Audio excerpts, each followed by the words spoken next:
Halo, assalamualaikum warahmatullahi wabarakatuh. Welcome back to my channel. Terima kasih. Seperti biasa teman-teman, aku selalu doakan kalian yang terbaik ya. Kembali lagi bersama saya Neng Adel di kisah-kisah misteri gitu ya teman-teman. Singkat cerita gitu teman-teman, hari ini saat ini aku lagi ingin membawakan kisah yang pernah aku alami ya teman-teman ya. Oh ya teman-teman, kemarin maaf ya aku agak lama membuat video karena memang agak kurang sehat gitu kondisi fisik aku gitu ya guys ya. Ada satu penyakit yang menghambat gitu guys. Oke, singkat cerita guys ya, ayo kita mulai ceritanya. Di sini waktu itu aku sedang bermain gitu ya guys ya, bermain di rumah salah satu kakak iparnya temen aku gitu ya guys ya. Nah pada saat itu aku main pertama ke sana, rumahnya itu yang aku lihat biasa aja gitu ya guys ya. Cuman entah kenapa gitu si temen aku ini bilang ada salah satu ada salah satu tempat ruangan di mana ruangan itu sampai pada saat itu nggak ada yang berani masuk gitu. Ketika pindah mereka hanya membersihkan saja gitu ya guys ya. Dan temen aku ini sangat meyakini kalau aku itu sepertinya nanti kalau diajak menginap bisa merasakan atau menemukan sesuatu gitu ya guys ya. Tetapi aku saat itu tidak mau menginap gitu guys, karena pada awal dari aku masuk itu aku udah ngerasa kok kayaknya nggak enak gitu.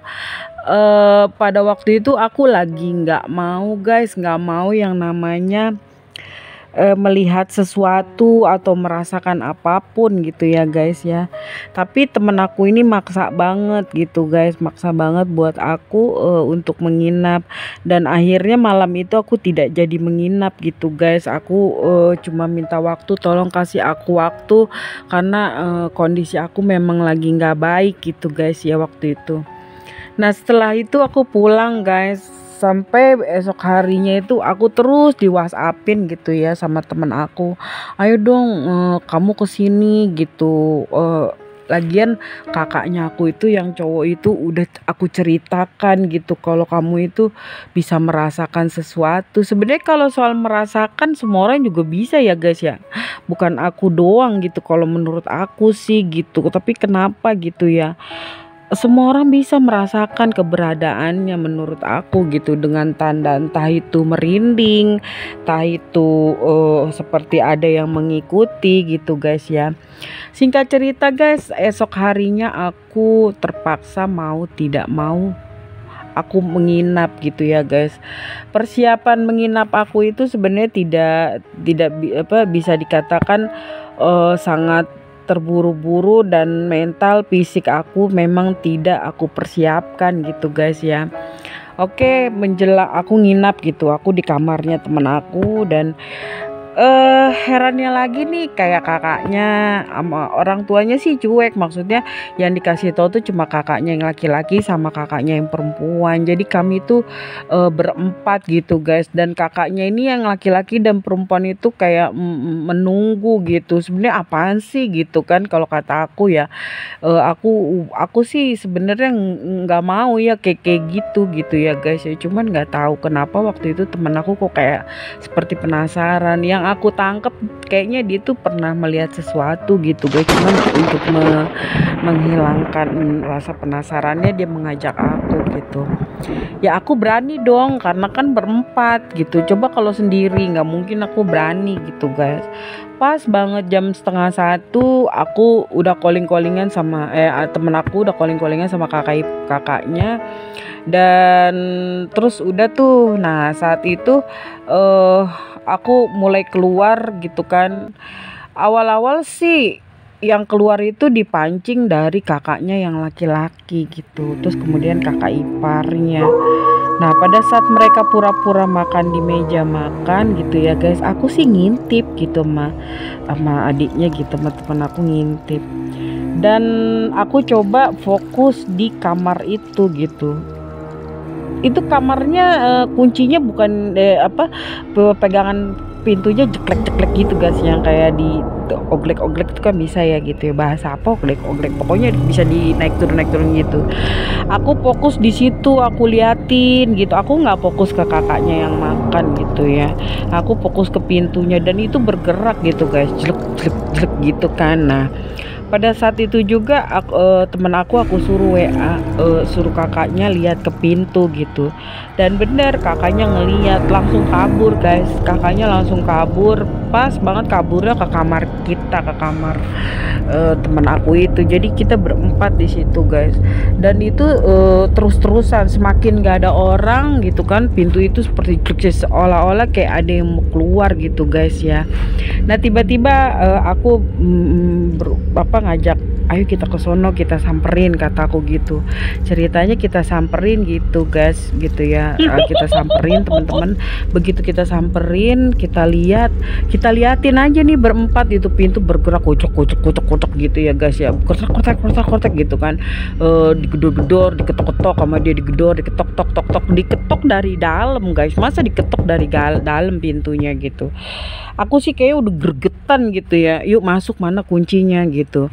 Nah, pada saat aku masukin kunci, entah kenapa aku kan masukin kunci nunduk gitu guys ya. Aku melihat kuku-kuku panjang itu terkeluar dari sela-sela pintu bawah gitu kan, pintu ada bawahnya guys. Gue lihat, ih ada kukunya panjang, terus aku halusinasi aku, tapi dia diam aja kukunya begitu tuh, ada 4 jari. Nah, terus aku bilang gini, bisikin temen aku, lu lihat nggak itu apa di bawah? Pas temen aku lihat, ternyata dia juga lihat gitu guys, lihat. Nah, pada saat itu kakaknya temen aku itu berani gitu ya, berusaha berani karena berempat, diinjek kukunya gitu, diinjek. Terus aku langsung buka pintu, langsung aku gubrak kuncinya, aku buka pintunya, aku gubrak, lihat ternyata bener guys. Jadi ada orang di jendela menghadap kita, tangannya tuh panjang sekali guys, tangannya panjang. Jarak dari jendela itu ke pintu itu ada sekitar berapa meter gitu ya, sekitar 25 meteran kali ya kayaknya, panjang guys. Jadi tangannya dia tuh panjang, dan dia itu badannya kurus, tinggi, tangannya panjang guys gitu. Jadi tangannya itu menjulur sampai pada kukunya itu keluar. Spontan dong kita menjerit gitu kan berempat, dan aku tuh langsung tutup pintu gitu kan, tapi nggak terkunci, nggak dikunci lagi, dan kuncinya itu jatuh guys. Aku sampai gemeteran ya ngambil kuncinya, dan ibunya itu sama bapaknya turun ke bawah, ada apaan kok rame-rame di sini gitu, ada apa sih gitu kan. Nah, terus sudah kita nggak mau ceritain, jadi kita kunci gitu pintunya, kita kunci, dan dia pun diem hening gitu guys. Akhirnya kita ngobrolin, Bu, itu anaknya itu bilang, Bu, ternyata di dalam kamar itu ada sosok, Bu, tangannya panjang, tadi kita berempat ngeliat gitu. Ah, kalian ini ada-ada aja, kata ibunya. Terus aku yang jelasin, bener Bu, tadi kita begini gitu kan. Aku jelasin keterangannya dari pertama kita mulai ngadepin begini, kita sengaja berempat gitu. Oh, coba yuk kita masuk, kata si bapaknya gitu ya guys ya. Nah, pada saat kita jadi kita nambah nih berenam ya guys ya. Kejadian itu emang sangat aneh gitu loh. Kalau menurutku aneh sih, sosok itu kok sepertinya memang bener-bener sengaja ingin menampakkan dirinya gitu. Selain sebelumnya dia menggoda, mungkin dia suka keluar masuk guys ya, berhubung mereka pada tidur ya, nggak tahu. Kalau ada CCTV mungkin kelihatan gitu ya guys ya. Begitu kita bapaknya buka pintu masuk, jadi jendela itu terbuka guys, dan mungkin badannya udah nyampe ke sana, dan kita memang anehnya tuh memang bapaknya juga ngeliat tangannya itu ketinggalan guys, tangannya ketinggalan terseret mengikuti badannya. Jadi ada sekitar setengah meter tangannya itu nyangkut di jendela, jadi masih dibawa tarik gitu, istilahnya tangannya itu masih ketinggalan tapi badannya udah berjalan terus. Akhirnya keluar juga dari jendela tuh tangannya kayak gitu guys. Akhirnya ditutup pintu, kunci jendelanya, dan setelah itu si bapaknya itu mencari, besok harinya dirundingin mencari seorang ustadz ataupun dia mengaji, menyirami kamar itu gitu dengan dibos. Akhirnya kamar itu dibersihin untuk ruangan sholat gitu. Awal-awalnya sih katanya terus mengganggu, pada akhirnya itu kamar udah sholat, udah ngaji di situ. Ada juga ustadz yang lumayan, yang ustadz pinter katanya, yang bisa memagari itu gitu ya guys. Aku nggak tahu itu ustadz atau apa gitu guys. Akhirnya ya sekarang ini kata temen aku sih udah nggak ada gangguan. Mungkin ada tapi dia udah di luar gitu guys, nggak berani masuk karena kamar itu dibuat tempat ibadah gitu guys. Itu aja kali ya guys ya cerita aku kali ini, semoga bisa menghibur kalian semua. Dan apa ya, terima kasih ya like-nya, subscribe-nya, yang belum like subscribe dong gitu ya, supaya aku lebih semangat lagi membuat konten video-video ini gitu ya guys ya. Seperti biasa dari awal aku selalu dari dulu mendoakan kalian terbaik, banyak rezeki, diberi kesehatan, yang berpuasa semoga dilancarkan ya guys ya. Udah mau lebaran, tebar kebaikan sebanyak-banyaknya. Kebaikan gak harus memberi yang bermewah-mewah gitu guys ya. Pencet like-nya, subscribe-nya, itu adalah satu THR buat saya. Oke guys, thank you for watching. Assalamualaikum warahmatullahi wabarakatuh.